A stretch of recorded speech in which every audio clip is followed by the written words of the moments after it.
नमस्कार दोस्तों, स्वागत है आपका मां मुंडेश्वरी चैनल पर, जहां हम सकारात्मक सोच और मानसिक विकास के बारे में बात करते हैं। आज हम आपको एक प्रेरणादायक कहानी सुनाने जा रहे हैं, जो गरुड़ का पुराणों में जन्म और उनकी कथा भी अत्यंत महत्वपूर्ण है।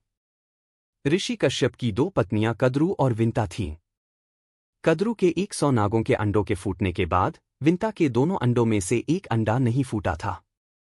विंता अधीर हो गईं और उन्होंने अंडे को फोड़ने का प्रयास किया। इससे अंडे से एक अधूरा बच्चा निकला जिसका नाम अरुण पड़ा। अरुण का शरीर अधूरा था क्योंकि विंता ने धैर्य नहीं रखा और समय से पहले अंडे को फोड़ दिया था। अरुण ने अपनी मां विंता को श्राप दिया कि उन्हें लंबे समय तक दासी बनकर रहना पड़ेगा। कद्रू और विंता के बीच एक दिन विवाद हुआ कि सूर्य के रथ के घोड़े सफेद हैं या काले।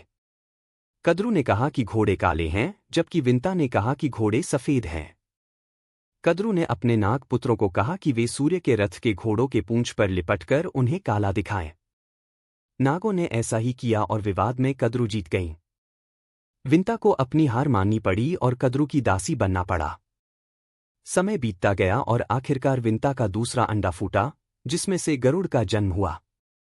गरुड़ अत्यंत शक्तिशाली और बड़े थे। जब उन्हें अपनी मां की दशा का पता चला, तो उन्होंने कद्रू और उनके नाग पुत्रों से अपनी मां को मुक्त करने के लिए कहा।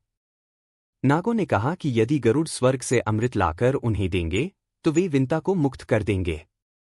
गरुड़ ने अपनी मां की स्वतंत्रता के लिए अमृत लाने का संकल्प लिया। गरुड़ ने स्वर्ग में जाकर अमृत कलश को प्राप्त किया और नागों को दे दिया, लेकिन इससे पहले उन्होंने एक चाल चली। उन्होंने अमृत को कुश, घास पर रखा और नागों से कहा कि वे स्नान करके पवित्र होकर अमृत ग्रहण करें। नाग जब स्नान करने गए, तो इंद्रदेव ने अमृत को वापस स्वर्ग ले लिया। नाग केवल कुश को चाटते रहे, जिससे उनकी जीभ दो हिस्सों में बंट गई।